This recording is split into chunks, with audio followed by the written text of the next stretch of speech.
Today, we're going to take a step back and look at the actual architecture of our conversations. Yeah, we're going to uncover those invisible traps that can totally derail even the best discussions, turning what could be a great dialogue into, well, a frustrating dead end. You know that feeling, right? You've been talking for what feels like an hour, you've covered a ton of ground, but you're no closer to an actual conclusion, or even understanding each other. You might be stuck in a conversational trap without even knowing it. But what if you could spot these traps while they're happening? Let's figure out how. Okay, so the first and honestly probably the most common pitfall is what our source material calls the domino model.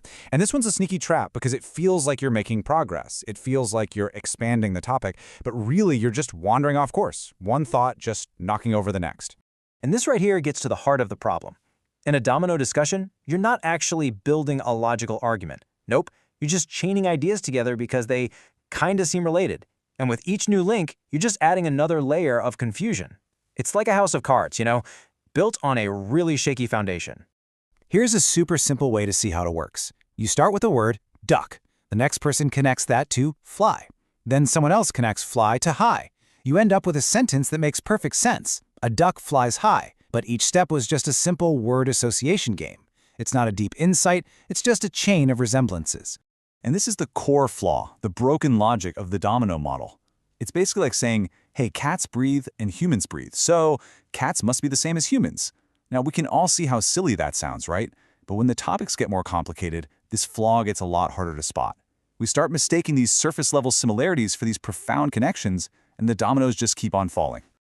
The real danger here is that our own logic becomes this tangled mess. We get caught in a web of our own making, with all these overlapping meanings. And before you know it, you're miles away from where the conversation even started. It totally mimics the feeling of progress, but it's really just intellectual wandering that leaves everyone feeling lost. So if domino thinking just leads to chaos, then the answer must be more structure, right? Well, yes and no. There's an alternative called the hierarchy model. It gives us a much more structured way to talk, but as we're about to see, it comes with its own, way more sophisticated set of traps. Let's see how even this organized approach can lead us astray. This table breaks it all down for us, the 3 types of hierarchical reasoning. You've got implication, which is all about cause and effect. Then there's by implication, which deals with these equal, symmetrical relationships. And finally, absolute, which makes those big, foundational statements. But as you can see, each one has its own hidden trap. Let's dig into these one by one. See, even when we try to be more logical, more structured, we can fall into brand new pitfalls. And these are way more subtle than the domino trap, which honestly makes them even more dangerous because we think we're standing on solid ground. So let's uncover these hidden dangers. First up is implication. This is all about cause and effect. Thinking in a logical chain where A leads to B and B leads to C. It feels really rigorous, really analytical, but it has a secret weakness. And here's the trap. You think you finally found it, the root cause, but really you've only gone one level deeper. Think about it. Your parents are the cause of you, but they're the effect of your grandparents, who are the effect of their parents, and you get the idea. You've gone deeper, for sure, but you haven't necessarily hit the fundamental principle. You're just somewhere in the middle of a very, very long chain. Okay, the second hierarchical trap is called by implication. This one deals with statements of perfect equality, perfect reciprocity, where A equals B and B equals A. These statements can sound incredibly powerful, but they can also be surprisingly limiting. I mean, this quote is just beautiful, right? It's a perfect example. It expresses this really powerful, symmetrical connection. It feels profound, it feels complete, a statement of total equality between two things. But what does it actually tell us to do? And that's the trap. A statement like this establishes the intensity of a relationship, but it doesn't give you a roadmap for action. See, action needs direction. You need to move from point A to point B. A perfectly symmetrical statement gives you no path forward. You're left with this beautiful idea, but no practical way to use it. It's a state of being, not a plan. And finally, we get to the absolute statement. This is the one that feels the most powerful, the most certain. It's a statement that establishes a fundamental, undeniable truth. It's supposed to be the anchor in a sea of uncertainty, but even anchors have their limits. This is such a cool paradox. Think about it. The statement, "this is uncertain," is itself a very certain statement. It locks the concept of uncertainty into place. It's not ambiguous at all. It creates a firm boundary. It's a definitive claim about indefiniteness. Wild, right? So the trap here is thinking that because you have this powerful fundamental statement, you automatically have a complete plan. But you don't.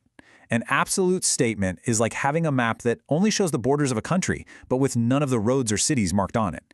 It gives you the big picture, sure, but it gives you zero of the detailed steps you need to actually get around. Now, this is really crucial to understand. These traps don't just exist on their own, in a vacuum. They can actually lead right into one another, creating this cascade of flawed reasoning where we think we're getting more and more profound, when actually we're just digging ourselves into a deeper and deeper hole of confusion.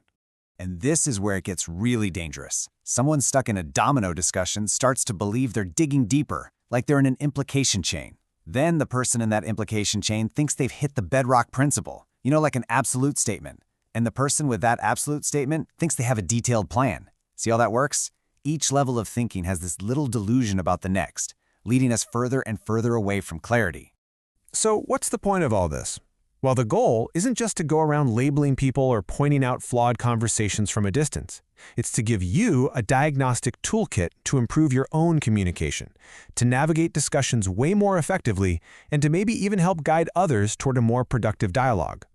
Okay, so here's the key takeaway. Start using these models to analyze conversations, even in real time. Just ask yourself, are we just connecting similar ideas here, or are we actually building a logical hierarchy? And the most important step is to spot these patterns in your own thinking first. The goal always should be real clarity, not just that satisfying but ultimately misleading feeling of depth. And that brings us to the end. You now have a framework, a kind of hidden matrix for seeing how conversations work. The only question left is, which one of these traps are you going to be on the lookout for in your very next discussion? Thanks for joining in.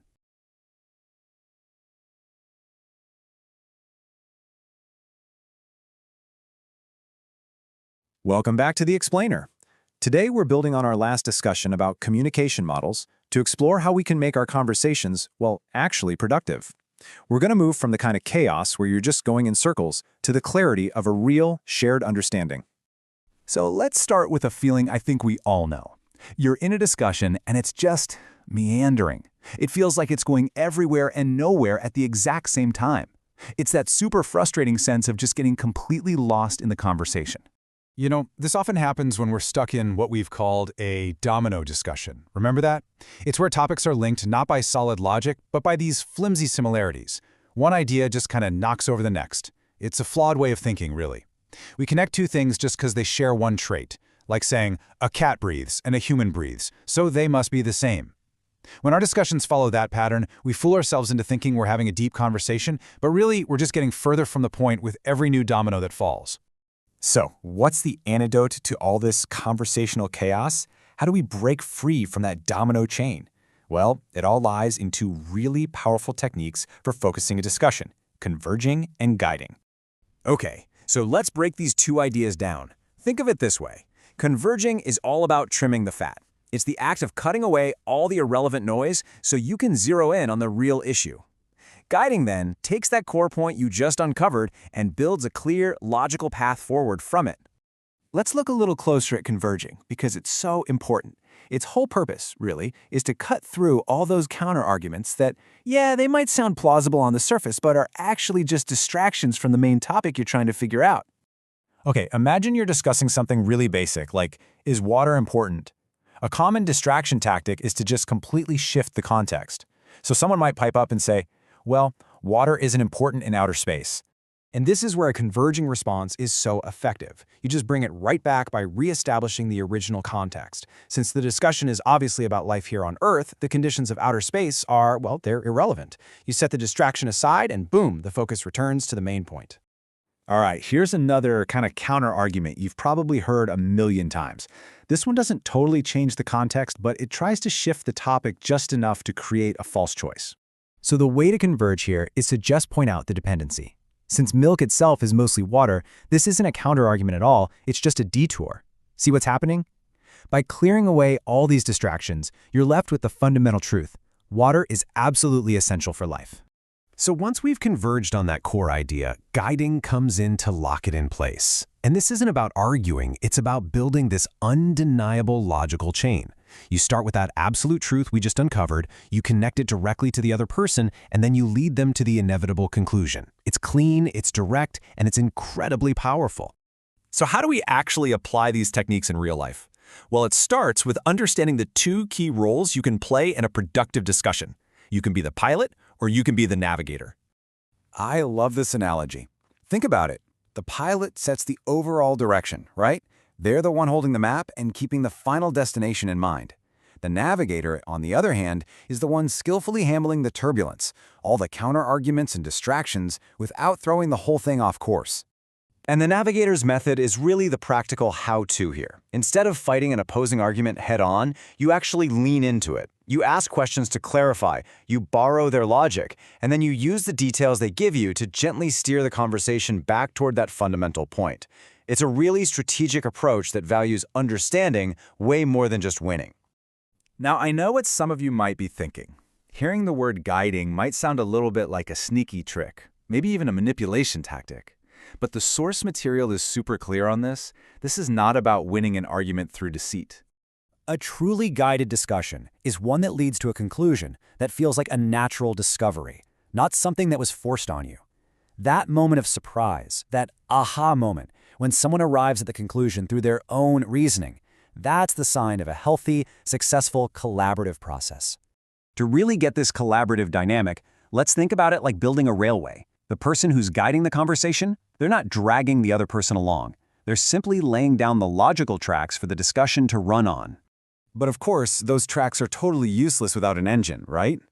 The person who is being guided is not passive at all. They're the one providing the fuel. They're engaging, they're asking questions, and they're providing the substance that actually moves the conversation forward along those tracks. And this is so important. It means there are no truly passive participants.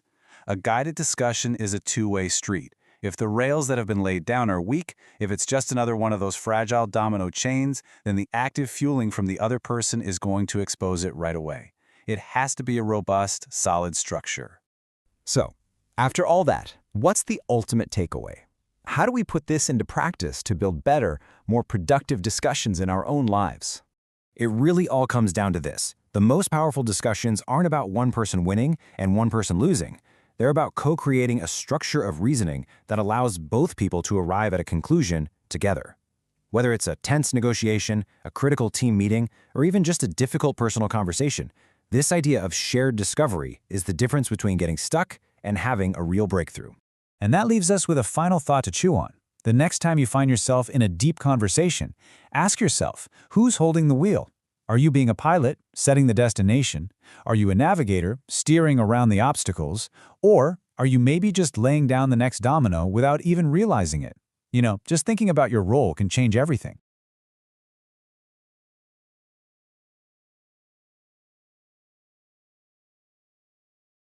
Oke, halo semua, selamat datang kembali. Ingat kan, di pembahasan kita sebelumnya kita tuh sepakat kalau diskusi yang keren itu kuncinya satu, fokus alias mengerucut. Tapi, hari ini kita bakal bahas sesuatu yang kayaknya bertentangan deh. Gimana kalau ternyata untuk bisa fokus setajam itu, langkah pertamanya justru harus melebar. Aneh kan? Yuk, kita bongkar bareng-bareng. Nah, ini yang bakal kita obrolin. Pertama, kita inget-inget lagi soal aturan diskusi fokus. Terus, kita masuk ke paradoks melebar yang tadi saya singgung. Kita juga bakal bedain mana melebar yang bagus dan mana yang cuma bikin berisik. Dari situ, kita lihat gimana peran navigator diskusi jadi berubah. Dan terakhir, kita tutup pakai analogi yang keren banget. Rel dan bahan bakar. Siap ya? Oke, kita mulai dari dasarnya dulu ya, biar nggak lupa. Inti dari diskusi yang produktif itu, yaitu tadi kemampuan buat mengerucut. Jadi, apa sih mengerucut itu? Gampangnya, ini tuh kayak kita lagi motongin ranting-ranting pohon yang nggak penting. Tujuannya cuma satu, buang semua sanggahan yang keluar konteks, biar kita bisa langsung ke intinya, ke jantung masalahnya. Kenapa ini penting? Ya biar kita nggak kejebak sama yang namanya debat kusir. Tahu kan, musuh utama diskusi yang sehat itu ya ini, obrolan jadi kemana-mana, nggak jelas, ambigu, dan akhirnya ya cuma bikin pusing dan capek doang. Oke, jadi aturannya jelas banget ya, jangan melebar, titik. Tapi, nah, disinilah serunya. Sekarang kita bakal masuk ke sebuah paradoks yang bakal ngejungkir balikin aturan tadi. Dan inilah pertanyaan besarnya. Gimana Kalau ternyata melebarkan diskusi itu justru jadi cara terbaik buat kita mengerucut. Aneh kan? Kedengarannya kan kontradiktif banget. Justru yang kita hindari malah jadi senjata utama. Yuk kita gali lebih dalam. Biar paradoks ini masuk akal, kita perlu paham satu hal penting. Ternyata nggak semua melebar itu diciptakan sama. Ada dua jenis yang beda banget. Dan ngerti perbedaannya ini, wah ini kuncinya. Nah, coba lihat deh bedanya. Melebar yang bermasalah itu cuma nambahin noise atau kebisingan. Dia nambahin info baru yang kelihatannya nyambung, tapi sebenarnya cuma karena mirip-mirip dikit, nggak ada arahnya. Sebaliknya, melebar yang bijak itu justru kayak ngebuka peta. Dia ngasih detail, ngasih konteks, dan yang paling penting, nunjukin kemana diskusi ini seharusnya pergi. Jadi, intinya tuh bukan soal lebar atau sempitnya diskusi. Bukan itu masalahnya. Pertanyaannya adalah, informasi tambahan ini fungsinya apa? Apakah dia jadi peta penunjuk arah atau cuma jadi gangguan yang bikin berisik? Biar lebih kebayang, kita pakai contoh ya. Coba bayangin, Anda nanya ke seseorang, apa sih yang kamu butuhin? Terus dia jawabnya panjang, keluarga, kerjaan, kesehatan, waktu. Kalau kita dengar sekilas, ini kan jawabannya melebar banget, nggak fokus. Tapi coba kita lihat lagi deh. Jawaban yang melebar itu sebenarnya bukan ngelantur. Dia lagi memetakan dunianya buat kita. Jawaban-jawaban itu lagi ngebentangin peta hidupnya. Ini loh konteks saya, ini prioritas saya. Dan justru dari peta itulah, kita jadi tahu di mana titik yang pas untuk mulai mengerucut. Nah, setelah kita ngerti ini, peran kita sebagai navigator atau pemandu diskusi jadi berubah total. Tugas kita bukan lagi cuma motong-motong obrolan, tapi jadi kayak pembaca peta yang jago. Strategi kita sebagai navigator sekarang jadi lebih santai, lebih sabar. Pertama, dengerin dulu. Kasih ruang buat lawan bicara kita ngebentangin petanya. Kedua, coba cari polanya. Dari semua detail itu, apa sih benang merahnya? Dan yang ketiga, baru deh setelah kita paham petanya, kita pilih satu jalan yang paling relevan buat didalami. Jadi kita nggak lagi buru-buru cut, tapi kita pakai justru apa yang mereka kasih ke kita. Dari sini muncul dinamika baru yang keren banget. Yang satu tugasnya melebar, yaitu nyediain peta dengan ngasih konteks. Satunya lagi tugasnya mengerucut, yaitu milih jalan terbaik dari peta itu. Jadi ini kerjasama, bukan adu argumen. Dan semua ini ngebawa kita ke sebuah kesimpulan yang menurut saya indah banget. Sebuah model baru tentang gimana diskusi yang benar-benar sukses dan kolaboratif itu seharusnya berjalan. Kita bisa pakai analogi penggiring dan yang digiring. Penggiring itu yang nyediain rel diskusinya. Biasanya rel ini adalah prinsip-prinsip universal yang menjaga obrolan tetap di jalurnya. Sementara itu yang digiring, ini perannya aktif banget. Dia yang nyumbang bahan bakar. Apa itu bahan bakar? Ya konteks, detail, jawaban-jawaban yang bikin diskusinya bisa jalan di atas rel itu. Dan ini penting banget buat dicatat ya. Posisi yang digiring itu sama sekali nggak pasif. Justru sebaliknya, tugas dia adalah nguji terus rel yang disediain. Fondasinya kokoh nggak nih? Atau cuma pintar ngomong aja? Jadi ini bener-bener proses dua arah yang saling nguji. Analogi ini bener-bener pas banget ya. Diskusi yang hebat itu kayak mesin kolaborasi. Dua-duanya harus ada. Nggak ada rel, bahan bakarnya tumpah kemana-mana. Jadi debat kusir. Nggak ada bahan bakar, relnya ya cuma besi, diam aja. Nggak akan kemana-mana. Jadi take away-nya apa? Pengerucutan yang beneran itu terjadi bukan karena satu pihak maksa atau lebih dominan. Sama sekali bukan. Itu terjadi secara alami karena struktur diskusinya emang dibangun bareng-bareng. Peta dibentangkan, rel dipasang, bahan bakar diisi, sampai akhirnya kita semua sampai di tujuan yang sama. Nah, sebagai penutup, coba deh direnungin. Di setiap obrolan dan diskusi Anda sehari-hari, coba perhatiin deh. Kapan posisi Anda jadi penyedia rel yang ngasih struktur? Dan kapan Anda jadi penyedia bahan bakar yang ngasih konteks dan isi? Ngertiin dinamika ini aja, wah bisa ngubah total cara Anda berdiskusi selamanya.